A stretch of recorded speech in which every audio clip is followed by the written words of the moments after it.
Yo, what's up guys, welcome back to another video. This is a reaction to what happened in the United States during the Great Depression. This video was just posted, to be fair. And I mean, the Great Depression is obviously, I mean, if you know a bit about history, you're going to know about the Great Depression. But I don't know much about like what happened in the US, other than obviously a lot of people became poor. And I guess that also would have led to people losing their jobs, all these things. But I've never, like, from what I know, I've never done a video focused on it. So I guess this is my first one. I could be wrong, but I'm almost certain I haven't. And yeah, we're just going to check this out and learn about what did really occur during the Great Depression. But we're going to jump into this. Links also in the description to my Patreon, where you can see some reactions that I can't post to YouTube. And yeah, let's just check this out. The Roaring Twenties brought about an era of bootleggers, flappers, swinging jazz, and economic prosperity. But what would follow a rise other than a dramatic and crushing fall? At the start of 1928, the end of the Roaring Twenties, the economy in the United States was sitting pretty, with further progress on every horizon. So it's so like fascinating to me how you could have such a good century, and then it all just comes crashing down to a level that is unimaginable. It's so wild to me. Wall Street admittedly saw a minor stock market crash in the spring, but things quickly balanced back out, and people were happily ignoring any further signs of trouble to come. By the fall, however, the market seemed to have reached its peak and started the downhill journey. With mass numbers of the American population having increasingly been investing in the stock market, some people were finally starting to pay a bit more attention to the falling and volatile prices. Stocks were being sold at a faster pace now, and October brought about Black Thursday on the 24th, the day that the market crashed by 11% and Americans frantically hoped to sell what they had while they still could. Over the following days, the market continued to plummet, and panic was on a chaotic rise. Monday, October 28th, would see a 12% drop, and the next day, Black Tuesday, would mimic the Thursday before. Americans were losing money by the millions, and trust in Wall Street was all but non-existent. Corporate and private wealth was affected by the ongoing crisis, which sent the American economy off the rails. My question is, right, are stocks even a good thing? I know in terms of like, I mean, I don't really I don't understand it to that much of a degree, to be honest. I know you can buy stocks in companies, but how does this benefit the country overall, or benefit a country overall, if there's always going to be a possibility of it crashing? And I think it's always going to happen every 20, 30, 40, 50 years. There's going to be some sort of crash, or not a crash, but dips, like low dips. And I just don't really understand. Obviously, you're putting money into companies, which means they can advance themselves and become, I guess, more like powerhouses and stuff. Like they can become more advanced in different areas because of the money that people are putting into their company by investing, which then obviously increases the stocks. That's kind of how, is that how it even really is? I don't really understand stocks to a very high level, as you can probably tell. But into like cases like this where a lot of people are pulling out and taking their money out because they're obviously panicking, then I don't really see the benefit, unless obviously it's still over. I don't really get it, to be honest. I'm just gonna do this for myself. What? Why did America? Did the USA?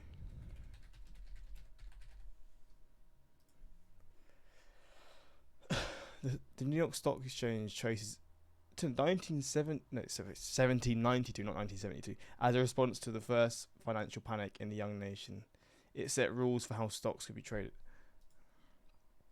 First, it helps companies raise money, often referred to as capital, from the public by offering shares for sale, which can be used to fund and expand their business. Okay, so that's kind of what I said. Secondly, it gives an investor who purchases those shares an opportunity to have a share in the company's profits. So yeah, obviously, if the company advances, the stocks go up. Do stocks only go up through through people buying stocks, or do they also go up just from, I guess, from like sales and stuff, right? Money made and all that sort of stuff. and how well the company's doing. I used to think the stock market would like is mainly on people buying stocks, which I think I don't really know. To be honest, I'm still a bit stuck on it. I guess it's a mixture of the two, buying stocks and also how well the company's doing. Again, it does make sense, but also at the same time, it leads to like a bigger chance of collapse. But I guess that's just going to happen maybe. Even if there wasn't a stock market, companies would still have the same chance of collapse, or maybe even more. I don't know. But then also there's bigger chance for them to succeed because people can invest. It's like two people, or not two people. One side's benefiting from it, and then the other side's benefiting from it. And then when it goes bad, same way, both are not doing well from it. Now, however, many economists and historians look beyond the chaos of Wall Street itself and point the finger at what the Federal Reserve did before the actual crash. It was the Federal Reserve, less than 2 decades young, that had cut required reserves to only 3% and permitted massive monetary expansion over the Roaring '20s. Experts say that it was these actions that caused inflation and the eventual crash of the stock market, which the Fed reacted to by cutting the money supply and essentially dooming banks across the country. Thus, when the winter of 1930 triggered a new wave of hysteria and startling bank runs, hundreds of American banks proved unable to pay out and miserably collapsed.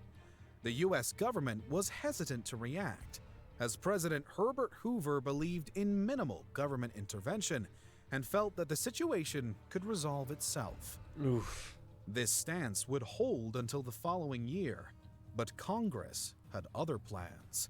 In fact, Congress had already reacted.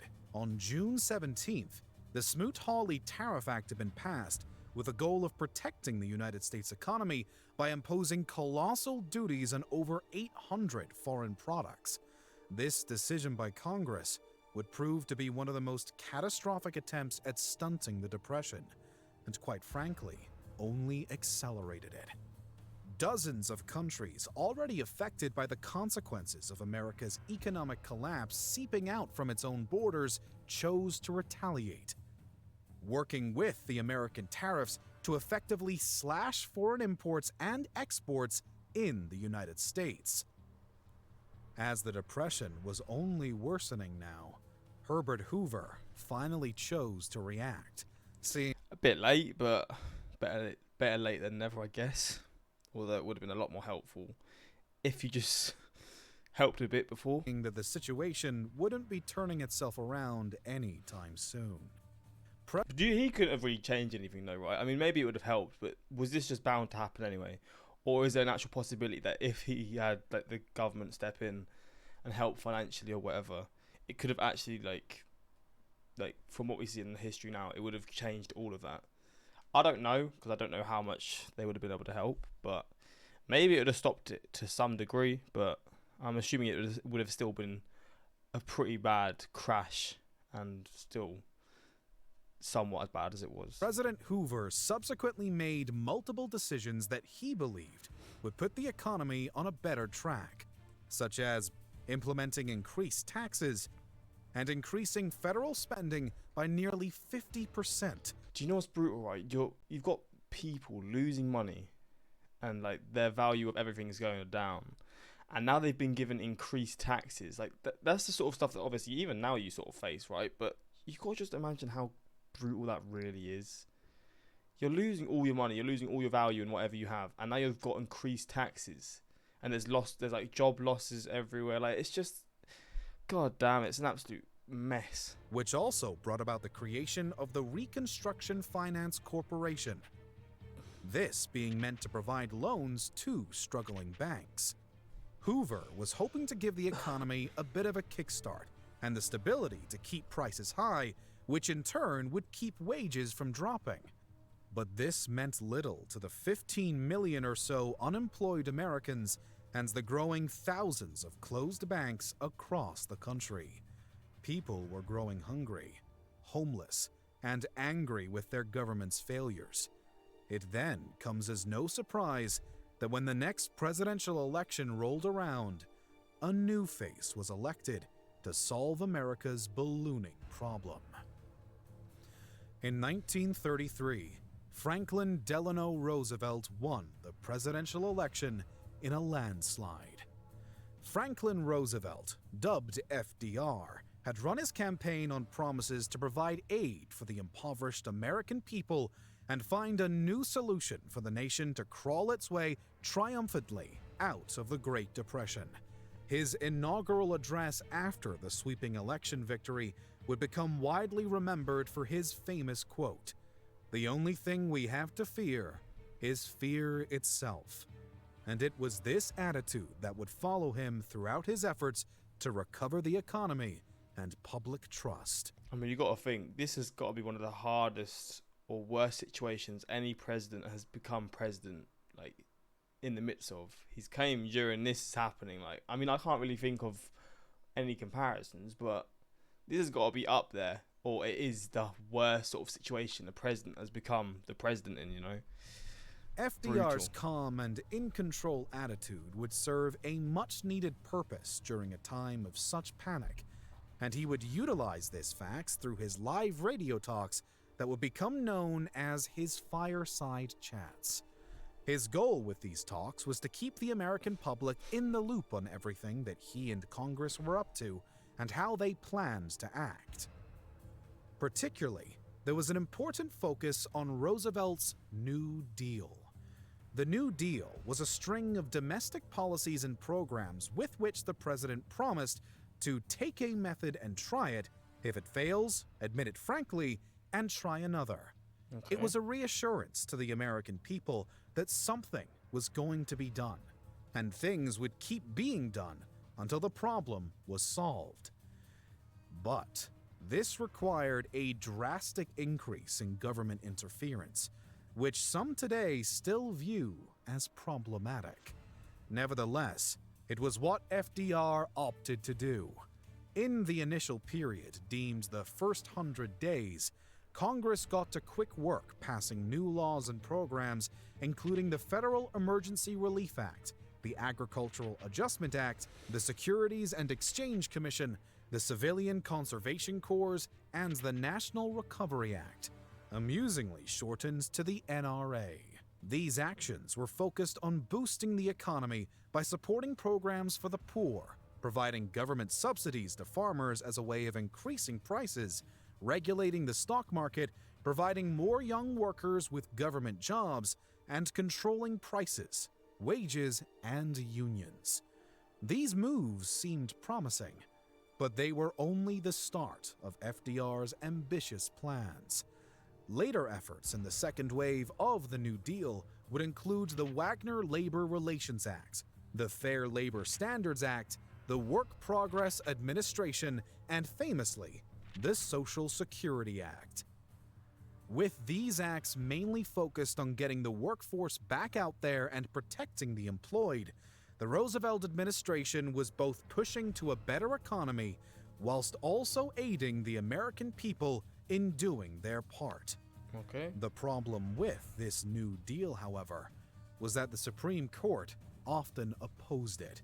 By 1937, FDR was growing fed up with the resistance to his ideas, and he looked to fix that by packing the Supreme Court. This faulty conclusion turned much of the public against Roosevelt, and Congress proved unable to make it happen. Regardless, many economic historians doubt that Roosevelt would have resolved the Depression anyway, even if the opposition to his ideas had been dealt with. Some go as far to say that FDR did no better than Hoover. He simply made the same changes on a larger scale. One big difference, however, was the move by FDR to remove the United States from the gold standard, which thus far had impacted the economic downfall by slowing export demands. Still, one study by economists at the University of California found that Roosevelt's New Deal actually lengthened the Great Depression by nearly a decade. However, Oh, wow. It lengthened it? Oh, no. many will heatedly debate that it was FDR and the New Deal that actually put an end to the country's economic woes, and quite a few economists are part of this group. Whether the New Deal thus worsened or ended the Depression is not known for a fact even today. But one thing that numerous agree was the final boost America needed to get out. That Convenient timing. Convenient timing. was World War II. If the GDP and lowered unemployment are to be the metric, it's asserted that the Great Depression had come to a complete end by 1942. Okay. Unemployment, though, is a bit tricky to judge when 16 million Americans were suddenly called upon to fight in the global warfare. So, while international trade and certain demands saw an increase throughout the fight, private sector production dropped by around 50%, taxes spiked, and the general quality of life was on a decline. It really wasn't until after the Second World War concluded that a true light at the end of the tunnel could be seen and reached. But this nevertheless leads many to credit the war for the resolution. Even today, we can't pin down one specific act or event that ended America's greatest economic collapse. We also can't say for certain what caused it. The stock market crash, Smoot-Hawley tariffs, and even the gold standard can be attributed as having an effect on the downhill sprints the US economy took towards the Depression. But it's not possible to blame just one, or even to blame only those factors. Doing so would be no different than claiming that World War II resolved the crisis. It's just not that simple. Well, there we go. A little look into this, and how do you do presentation? With how you do presentations, I'd love to see how you'd do the independence of Mexico. It could be interesting. Things were very depressing. I feel bad for Hoover. He's literally the definition of in the wrong place at the wrong time. I was thinking, like, you can't come into a worse situation, to be honest. But, I mean, it just seemed like at this point in time, no matter who came in, no matter what was done, it was just going to be a slow, like, sort of mess. Just hopefully waiting to fizzle out eventually. And obviously it did eventually go. But, like you mentioned, they can't really put it towards anything other than possibly the World War or World War II happening at somewhat the right time, in the sense of, because after it, the US came out a lot more powerful and a lot stronger. But yeah, this is an interesting look into this. Hopefully you found this interesting, and yeah, let me know your thoughts. Until next time, peace.